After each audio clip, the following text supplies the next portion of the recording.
should help us understand this dynamic nature, not just limit things to static definitions. Lenin, truth and infinity. Hegel reiterates that truth is infinite, meaning it's constantly evolving and multifaceted. Flawed forms, categories, forms, seen as separate from content, are deemed incapable of capturing this infinite truth. They become finite and limited, like a box trying to contain the universe. Hegel finds this approach unbearable and deserving of scorn. The law of identity under fire. Hegel uses the law of identity, as an example. While seemingly true, in isolation it's just a basic statement with no explanatory power. It doesn't tell us anything about the real world or the complexities of truth. Not all bad. The passage acknowledges that traditional categories have a place and can be valid for basic understanding. The danger of emptiness. However, when used as in different forms, meaning empty shells without content, these categories become tools for error and deception, sophistry. They can be manipulated to create misleading arguments. The importance of content. Hegel emphasizes the need for contemplative thought that considers both the external form, the category, and der Inhalt, the content, the actual substance of the category. Only by understanding the relationship between these two aspects can we achieve true knowledge. In simpler terms, imagine a label on a jar. The label, category, is useful, but only if it accurately reflects the content, what's actually in the jar. Hegel argues that traditional logic focuses too much on the empty label and not enough on the rich content it represents. For true understanding, we need both. 27. The merely formal categories concern only the correctness of the knowledge of facts, not truth itself. This passage delves into the tension between common sense and traditional logic, highlighting Hegel's criticism of both. Common sense versus formal logic, healthy skepticism.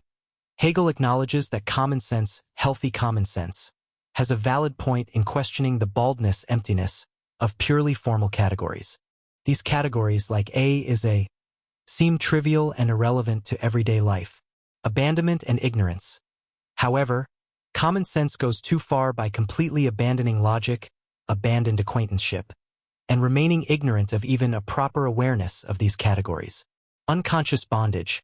Hegel suggests that by relying solely on natural logic, unconscious thinking, common sense remains trapped in its own limitations. It's not truly free because its thought processes are unclarified. Critique of both. School logic mocked. Common sense rightly ridicules school logic for focusing on basic principles like A is A. These seem obvious and unhelpful for understanding the complexities of the real world. Limited use of syllogisms. Similarly, common sense recognizes that syllogisms, logical reasoning structures, can be used for both truth and error and sophistry. They don't guarantee reaching true understanding. Beyond facts. Finally, the passage acknowledges that traditional logic often focuses on correctness of the knowledge of facts, but not necessarily on deeper truths, especially those related to things like religion. Hegel's implicit argument. By highlighting the limitations of both common sense and traditional logic, Hegel lays the groundwork for his own approach. He suggests we need a logic that goes beyond both. Understanding form and content. It should consider both the external form, categories, and the content, the actual meaning of those categories. Free and clarified thinking. This approach aims to promote free thinking that is aware of its own thought processes and can navigate the complexities of truth. 28. Content divorced from form cannot in fact be formless. Beyond formless content, Hegel argues that focusing solely on content without form leads to emptiness, vacuity. True understanding requires both the external form, categories, and the content, meaning, working together. Content has its own form. Contrary to what it might seem, content is not formless. It has its own internal structure, inner determination, that gives it meaning and soul. Form and content intertwined. Hegel emphasizes that form and content are not truly separate. Form can become a meaningless semblance without content, and content becomes formless and empty without form. Introducing notions. With this understanding, Hegel proposes including notions in logic. These are not just isolated categories, but concepts that capture the essence and internal structure of things. From many to one, while there are many things, objects, in the world, they can be understood through a limited number of fundamental notions. These notions act as a kind of abbreviation for the vast complexity of reality. The substantial foundation. Each notion has a core, a substantial foundation that represents its essential unity, determinateness and form. However, notions also have determinateness, specific characteristics that differentiate them from each other. These characteristics are not external additions but rather specific forms of the underlying unity. The unsensuous object. Notions are not something we directly perceive through our senses. They are products of thinking and represent the true essence, logos, of things. Logic and notions. Therefore, studying logic should not exclude notions. In fact, logic should be the study of these fundamental concepts that underlie all understanding. From flawed forms to notions, by examining the limitations of traditional logic's external forms, we can see that their true meaning lies in the notions they represent. Reclaiming lost thought. Logic should also analyze the thought determinations that operate unconsciously in our minds. By bringing these to conscious awareness, logic helps us reconstruct a more complete understanding of ourselves and the world. In simpler terms, imagine a tree. Traditional logic might just call it a plant. Hegel argues that a more complete understanding comes from the notion of plant. This notion captures the essence of what it means to be a plant, including its internal structure, growth processes, and relationship to its environment. Logic, according to Hegel, should help us develop these notions, not just rely on isolated categories. 29. No subject can be expounded with a strict immanent plasticity as thought in its own necessary development. The challenges of presenting Hegel's concept of logic, the science of logic. Here's a breakdown of the key points. Ideal exposition. Hegel argues that the ideal way to present his logic would be through a process of strict immanent plasticity. This means each concept would unfold naturally from the one before it, building a seamless and interconnected system. Surpassing math. Hegel even claims this approach would surpass mathematics in its internal coherence and self-reliance. Challenges of exposition. However, Hegel acknowledges the practical difficulties of achieving this ideal. Starting simple, logic, by its nature, must begin with very basic concepts, the absolutely simple. Dwelling solely on these simple starting points would make the presentation quite dull. Countering distractions. Modern readers, according to Hegel, are easily distracted and impatient with such simplicity. They want to introduce their own reflections and opinions. The ideal listener, missing Hegel, laments the lack of ideal listeners like those Plato envisioned, who would passively absorb his ideas without injecting their own thoughts. Criticisms miss the mark. Hegel complains that critics often attack his logic using flawed categories without realizing their own underlying assumptions need examination first. A system of interconnected concepts. Hegel emphasizes that his logic is a system where each concept has its place and has been critically examined in relation to others. Focus on basic notions. Critics often get stuck on the initial concepts, being, nothing, becoming, without understanding how they fit into the larger system. Thoroughness versus progress. While a thorough examination of the foundation is important, getting hung up on it can hinder progress. Sometimes it's better to move forward and revisit foundational concepts later in light of the whole system. In simpler terms, imagine building a complex Lego model. Ideally, you would follow the instructions step by step, each piece fitting perfectly into the one before it. However, Hegel acknowledges that starting with the most basic pieces might be boring. He also complains that impatient builders might rush ahead or try to use pieces from other sets, which wouldn't work. The goal is to understand how all the pieces, even the seemingly simple ones, fit together in the complete system. The categories have to be derived and not taken arbitrarily or mechanically. Not by exposition, not by assurances, but with proofs, proceeding from the simplest, most fundamental, being, nothing, becoming, das Werden. Without taking others, here in them, in this germ the whole development, derivation, not invention. Hegel emphasizes that the categories shouldn't be chosen arbitrarily or based on mere exposition, explanation, or assurances, claims of truth. Instead, they should be derived through a process of logical reasoning. Proofs and building blocks. This process of derivation relies on proofs, meaning arguments that demonstrate the necessity of each category based on the ones that came before. Imagine building with Legos. Each new piece connects to the previous ones in a logical way. Starting simple, the process starts with the most fundamental categories, being, nothing, and becoming. These act as the seed, germ, from which all other categories will develop. Interconnected system. The passage emphasizes that all the categories are interconnected. Within the germ of the initial three lies the potential for the entire development of the system. In simpler terms, imagine a tree. The roots are the fundamental categories, and the trunk and branches represent the more complex ones that grow out of them. Hegel argues that these branches aren't randomly attached. They all stem from the initial root system through a logical process of development. 30. This restriction to what is simple gives scope for the free play of caprice. This passage critiques a superficial approach to understanding Hegel's logic and emphasizes the importance of a complete exploration. Here's a breakdown: misunderstood thoroughness. Hegel criticizes an approach that focuses excessively on thoroughly examining the simplest starting points, being, nothing, and becoming. While a foundation is important, getting stuck on it is counterproductive. Minimum effort fallacy.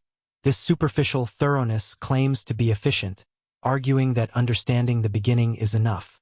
Hegel finds this ironic because the beginning is the easiest part. True effort lies in the whole development of the system. Free play of caprice.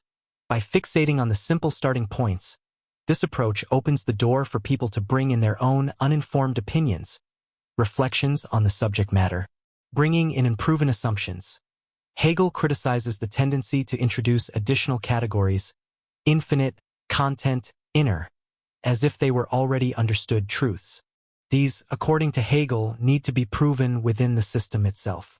The stupid didactic approach. Hegel finds it stupid to simply present these additional categories as facts without proper justification. True logic, he argues, requires questioning and proving these assumptions. Overcoming impatience. Hegel acknowledges the impatience of casual reflection, the desire for quick answers. However, he argues that true understanding comes from going further, studying the entire development of the system. Only then can these initial assumptions be properly evaluated. Discipline through exploration. The education and discipline of thinking comes not from dwelling on the beginning but from carrying out the entire exploration of logic. This process helps overcome the limitations of uninformed reflection. In simpler terms, imagine a locked box. A superficial approach might just focus on examining the keyhole, the simple starting point. This approach might then claim to understand the whole box based on the keyhole alone. Hegel argues that true understanding comes from exploring the entire box, its hinges, materials, and the key itself. Only through this complete exploration can we truly understand how it works. 31. Plato revised his Republic 7 times over. Hegel's labor. Hegel acknowledges the significant effort he has put into developing his new system of logic, an independent structure of philosophical science. Plato's revisions. He compares his work to Plato's revisions of the Republic, supposedly revised 7 times. This suggests Hegel is aware of the need for refinement and may even see himself in a similar vein to Plato. A modern challenge. However, Hegel argues that his task is even greater than Plato's. He faces a profounder principle, a more difficult subject matter, and a richer encompass material. These terms suggest that Hegel believes he is tackling more complex philosophical issues than Plato did. A wish for more time. Given the complexity of his project, Hegel expresses a wish for more time to revise his work. He humorously exaggerates by saying he would have liked 70 times the time Plato supposedly took. In simpler terms, imagine building a house. Plato built a good house, the Republic, but Hegel is trying to build a skyscraper. Hegel acknowledges the effort required for such a complex project and wishes he had more time to perfect it. 32. The noisy clamor of current affairs and the deafening chatter leave little room for the passionless calm of knowledge of pure thought. This passage explains Hegel's limitations in developing his work. Facing the immensity, Hegel reiterates the vastness of his project, the magnitude of the task. He recognizes it's a monumental undertaking. Settling for what's possible. Despite his ambition, Hegel acknowledges the limitations of his circumstances, external necessity. These limitations could be practical constraints like time or competing demands of daily life, inevitable distractions of the modern world. Hegel suggests that the noisy clamor of current affairs and the deafening chatter of conceit create a distracting environment for philosophical contemplation. People are too focused on immediate events and superficial opinions. The calm of pure thought. Hegel contrasts this modern noise with the ideal state for philosophical work, the passionless calm of a knowledge which is in the element of pure thought alone. True knowledge requires focused and dispassionate reflection. A doubtful audience. Hegel even expresses doubt about whether anyone has the time or inclination to engage with his work in this ideal way. The prevailing culture might not be receptive to pure thought. In simpler terms, imagine the ideal environment for writing a complex book. A quiet room with no distractions. Hegel acknowledges he doesn't have that luxury. The world around him is loud and busy, and people might not be interested in what he has to say anyway. Despite these challenges, he has done the best he could. Introduction. General notion of logic. 33. The need to begin with the subject matter itself without preliminary reflections is felt most strongly in logic. Logic is unique in that it studies its own subject matter and methods at the same time. Other sciences can build on established concepts and reasoning methods, but logic has to establish its own foundations. 34. Logic cannot presuppose any of these laws of thinking, for these constitute part of its own content. Logic can't rely on pre-existing ideas about reasoning or thinking because those are what logic itself is trying to define. Even the concept of logic itself is something logic needs to establish, not something it can assume beforehand. The subject matter of logic thinking is also something it explores within its own framework, not something it takes for granted. 35. When logic is taken as the science of thinking in general, it is understood that its matter must come from somewhere else. Focuses on form, not content. When studying thinking, logic deals purely with the structure, form, of how ideas connect, not the actual information, content, within those ideas. Logic alone doesn't guarantee truth. Logic provides the rules for valid reasoning, but it doesn't tell you if the content of your reasoning is true or false. Real-world knowledge, matter, comes from outside logic. Logic as a tool, not a source. Logic is like a set of instructions for building something. It can ensure the structure is sound, but it doesn't provide the materials, content, needed for the actual building.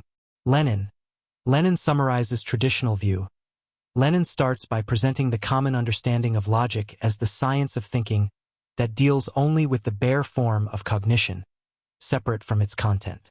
Line 27. Lenin on Hegel's disagreement. Lenin highlights Hegel's rejection of this view. Line 27. Hegel versus thing in itself. Lenin explains that Hegel argues against the concept of Ding in sich, the thing in itself, which is something existing independently of thought. Line 28. Logic and reality. The passage suggests that Hegel believes forms of thinking can be applied to understand the real world, not just some separate thing in itself. Line 31. Question of reason. Lenin points out Hegel's challenging question: if verstand, understanding, is the tool for grasping reality, can it itself be an unknowable thing in itself? Line 31. In summary, Lenin is using this passage to show how Hegel challenged the traditional limitations placed on logic. Hegel believed logic wasn't just about the formal structure of thought, but rather it was connected to understanding reality itself. He even questioned the limitations of reason as a tool for knowledge. 36.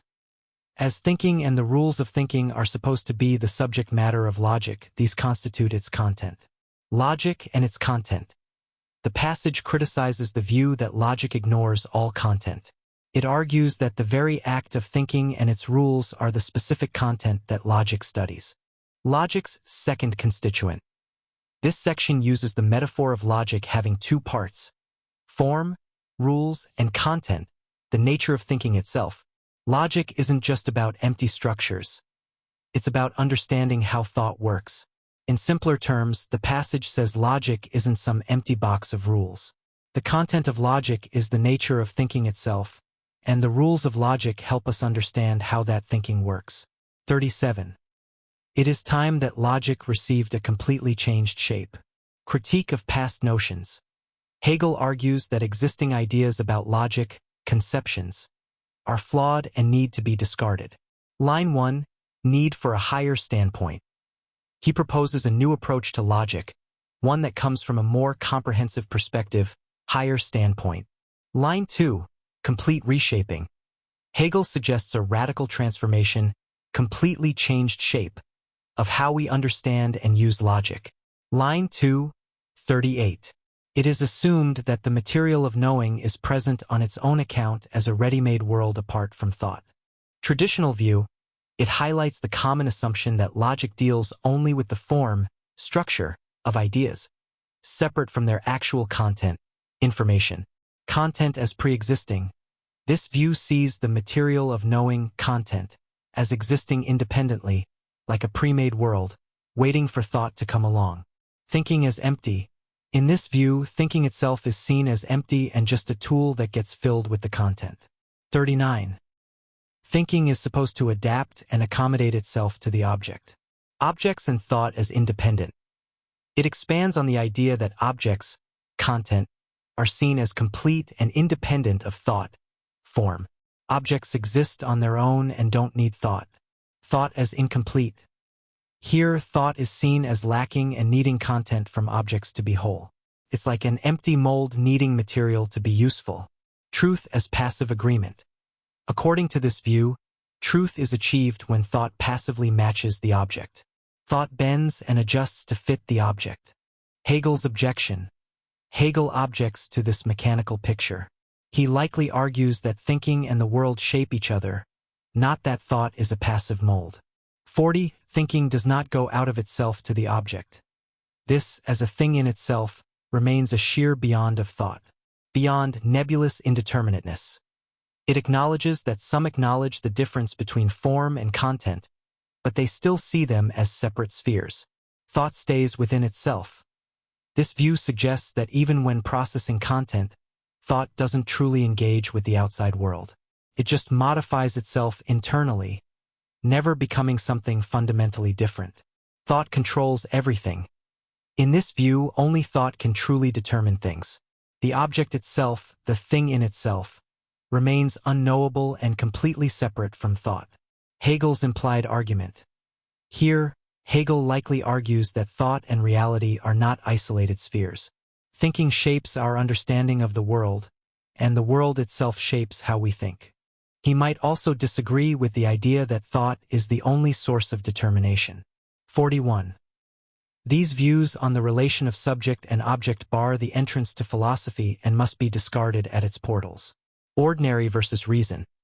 It explains that the separation of form and content reflects our everyday way of thinking, ordinary, phenomenal consciousness. Mistaken application. Hegel argues that applying this separation to logic, reason, is a mistake. Logic, according to him, should deal with a deeper connection between thought and reality. Philosophy's role. Here, Hegel positions philosophy as the pursuit that dismantles these prejudices about separate form and content. Philosophy, for him, is the gateway to a more profound understanding of how thought and reality interact. In essence, Hegel argues that traditional logic is limited by its separation of form and content. He proposes a new kind of logic, rooted in reason, that acknowledges the interconnectedness of thought and the world. By overcoming these prejudices, we can unlock the true power of philosophy. 42. Ancient metaphysics had a higher conception of thinking than is current today. Ancient metaphysics and true knowledge. It argues that ancient metaphysics valued the role of thinking in obtaining true knowledge. They believed real understanding comes from processing information through thought, not just passively experiencing it. Thinking reveals essence. This view suggests that thinking isn't something external applied to objects. Instead, it's seen as a way to access the object's true nature, its essential nature. Thinking and things in harmony. Here, the passage emphasizes the ancient view of thinking and objects being fundamentally connected. They are seen as in full agreement. Even language reflects this connection. Thought equals object's true nature. The most critical point is that ancient metaphysics believed the process of thinking, with its structures and logic, is essentially the same as the object's true nature. This aligns with Hegel's own perspective. He likely appreciates the ancients acknowledging the deep connection between thought and reality. 43. Reflective understanding took possession of philosophy. Reflective understanding defined. It defines reflective understanding as a way of thinking that isolates concepts and gets stuck in those separations. Against reason, this approach is seen as suspicious of reason and logic. It prioritizes sensuous reality, what we directly perceive, over what reason can tell us. Thoughts need filling. Here, the passage criticizes the idea that thoughts are meaningless without sense perception filling them. It suggests reason is seen as incapable of producing genuine knowledge on its own. Truth and subjectivity, by limiting itself to what senses provide, reflective understanding supposedly loses the concept of objective truth. Knowledge becomes subjective opinion, not reflecting the real nature of things. Hegel's implied argument. This passage sets the stage for Hegel's own view. He likely disagrees with the limitations placed on reason and logic. He might argue that reason and thought can provide access to objective truth, not just subjective opinions based on senses. 44. This turn, which appears as retrograde step, is based on the elevation of reason into the loftier spirit of modern philosophy. The turn in modern philosophy. Hegel acknowledges the shift towards reflective understanding as a seemingly negative step, but suggests it has a deeper purpose. This shift is linked to the rise of modern philosophy, which emphasizes the limitations of our understanding. Critique of reflective understanding.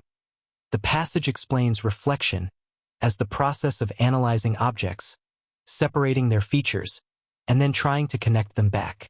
However, this process of connecting supposedly leads to contradictions within understanding itself. Hegel argues that simply recognizing this contradiction is a mistake. Hegel's view on reason.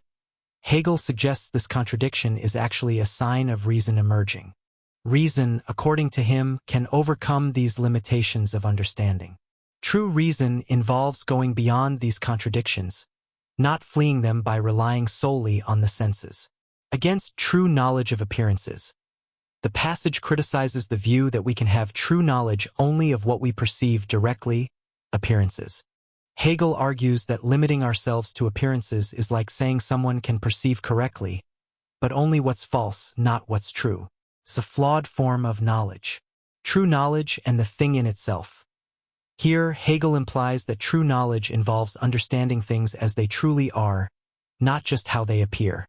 He might be hinting at the possibility of grasping the thing in itself that traditional logic dismissed.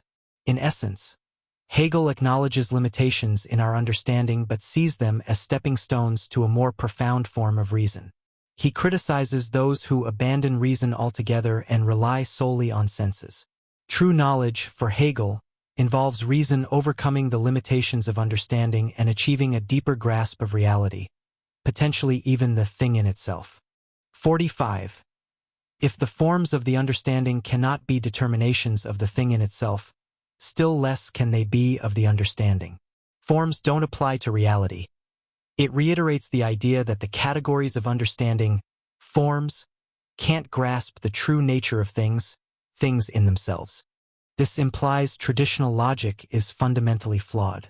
Double standard for understanding. The passage criticizes the notion that these flawed categories might still be valid for subjective experience. Hegel argues if they're wrong for reality, they can't be right for the mind either. Contradictions everywhere. Here, Hegel uses examples like finite and infinite to show how these categories lead to contradictions, regardless of what they're applied to: time, mind, etc., dissolving reality and spirit. Hegel argues that applying these categories can distort our understanding of everything, including the world and even the human spirit itself. Contradictions are inherent. The passage emphasizes that the problem isn't the object being analyzed, but the categories themselves. They inherently lead to contradictions. Hegel's implication: by highlighting the limitations of traditional logic, Hegel paves the way for his own approach. He likely proposes a new logic that can overcome these contradictions and provide a more accurate understanding of reality and thought. 46. The forms of objective thinking have been removed only from the thing but have been left in the subject. Halfway criticism. Hegel argues that criticizing traditional logic for not applying to reality is only half the job. Categories still in use. The passage points out that critics still use those same flawed categories, forms, for understanding subjective experience. No real scrutiny. Hegel criticizes this approach for not properly examining these categories themselves. They are simply taken for granted, accepted starting points. Missing steps. The passage argues that a proper critique would involve two things Hegel's logic likely offers: immanent deduction. This suggests a process of justifying the categories by showing how they naturally arise from the nature of thinking itself. Dialectical consideration. This implies a critical examination of these categories, exploring their contradictions and how they might transform into something more comprehensive. In essence, Hegel criticizes those who criticize traditional logic but don't go far enough. He argues for a more thorough approach that examines the categories themselves, showing how they emerge from thought and how they might be limited or even overcome through a process of dialectical examination. This aligns with his own project of creating a new logic rooted in reason and able to overcome the limitations of traditional logic. 47. The nothingness of the thing in itself, this abstract shadow divorced from all content and intended to destroy it. Kantian thing in itself. It mentions Immanuel Kant's concept of the thing in itself, a reality existing independent of our minds. Transcendental idealism's critique. The passage suggests that a more developed form of transcendental idealism, possibly Hegel's own, rejected this idea. They saw the thing in itself as empty and meaningless. Focus on reason. This type of transcendental idealism aimed to understand reason itself and its inherent structures. Limitation of subjectivity. The passage points out a limitation. Even though this approach focused on reason, its starting point, subjective standpoint, was insufficient for a complete understanding. Abandonment of the project. The text mentions that later philosophers, possibly referring to those after Hegel, gave up on this project of understanding reason and pure knowledge. Possible interpretation. Related to Hegel might be part of the more consistent development of transcendental idealism that criticized the thing in itself. His philosophy likely focused on understanding the structures of reason itself. However, even Hegel's reason-centered approach might have limitations due to its starting point. Lenin's comments, critique of thing in itself.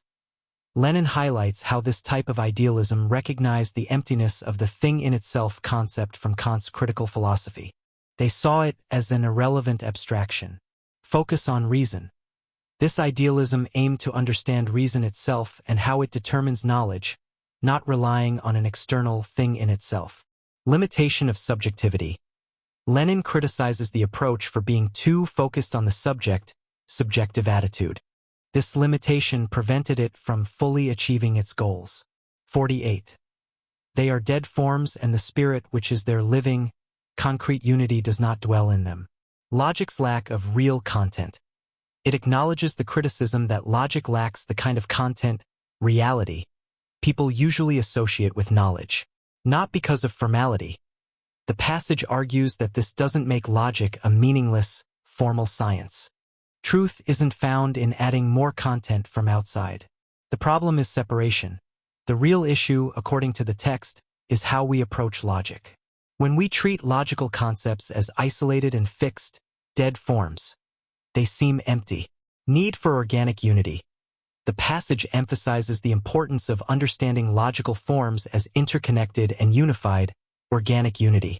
This living, concrete unity breathes life into logic. Missing substance is within, here. The text argues that the missing substantial content isn't some external element. It's the inherent connection and dynamism within logic itself. Logic as the real being. The passage introduces a key idea. Logic itself is the substantial or real being that unifies these abstract concepts.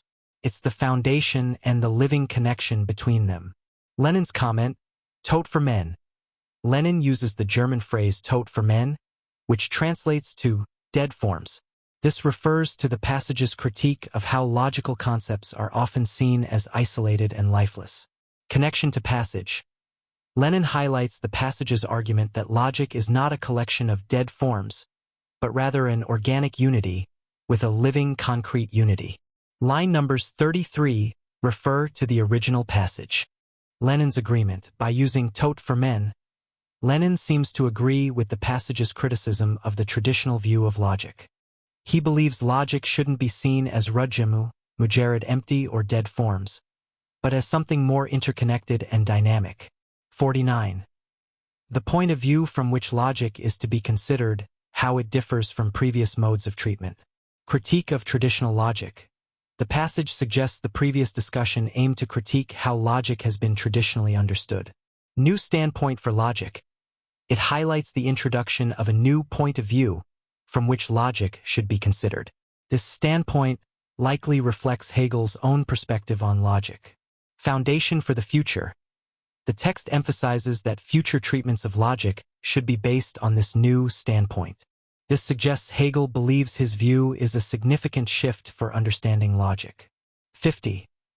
I have exhibited consciousness in its movement from the immediate opposition of itself and the object to absolute knowing. Hegel refers to his book, Phenomenology of Mind, and offers some insights into his overall philosophical project, Phenomenology of Mind.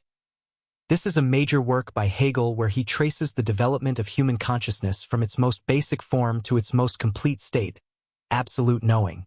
Movement onwards. Hegel describes consciousness as not static but constantly evolving.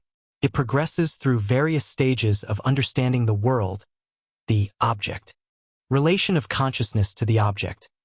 A core theme throughout the book is how consciousness interacts with and makes sense of the external world. Notion of science. The culmination of this process of consciousness is the development of a true science, presumably referring to a comprehensive understanding of reality.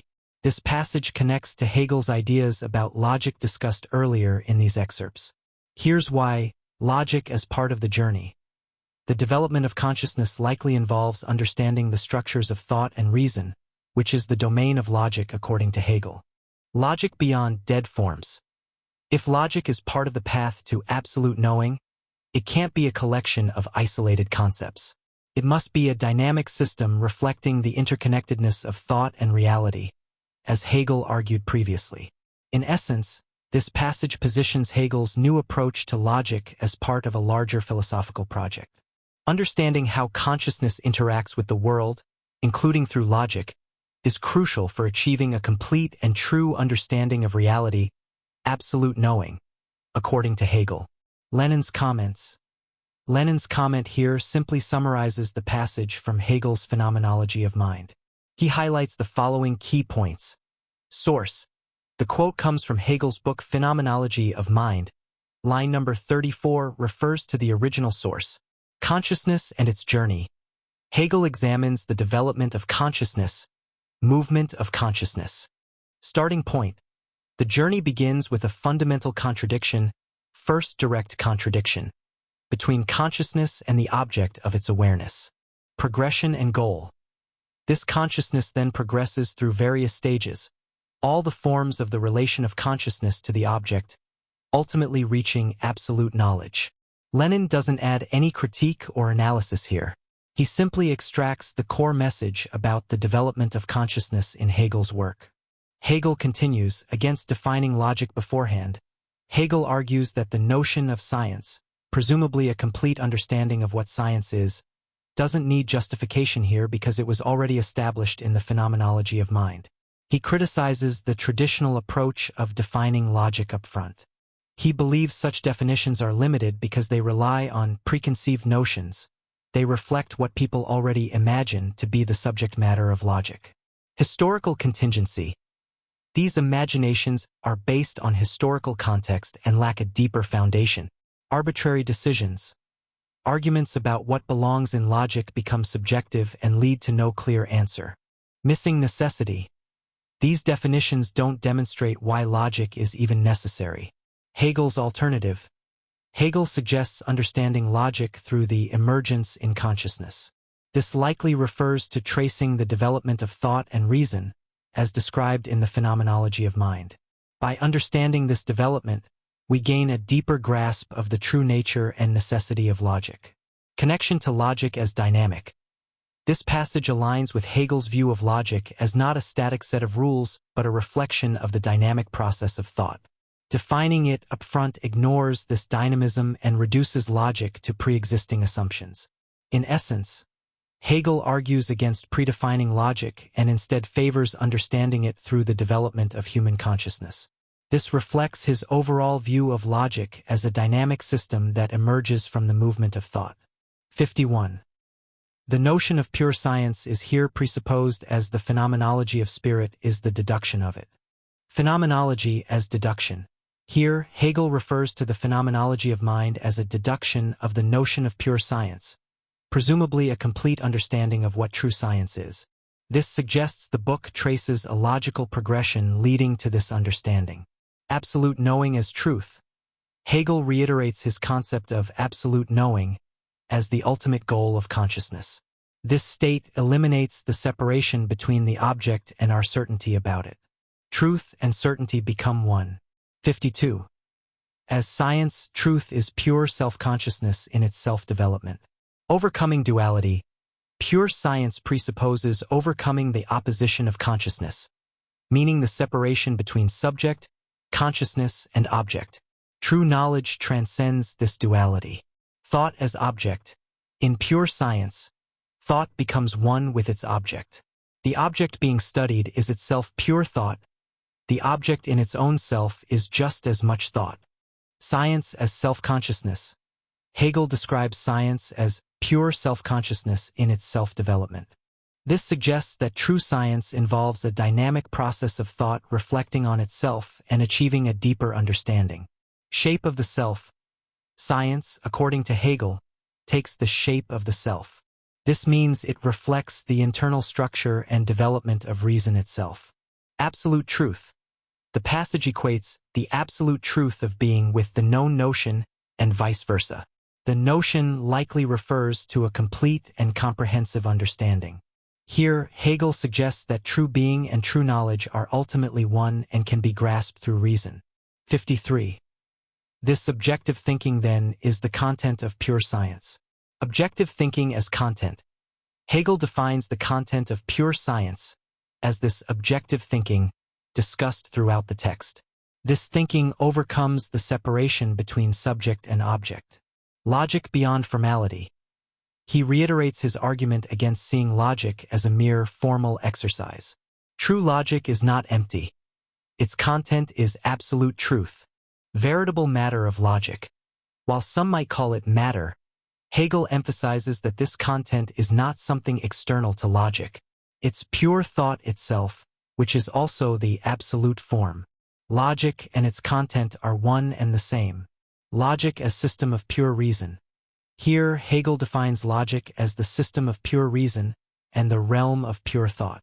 This aligns with his view of logic as reflecting the dynamic structure of reason itself. Logic and unveiled truth. This realm of logic is truth as it is without veil and in its own absolute nature. Mastering logic allows us to access the deepest truths of reality. God and logic. In a daring statement, Hegel compares understanding logic to understanding God as he is in his eternal essence. This suggests that logic reveals the fundamental principles that govern all of existence.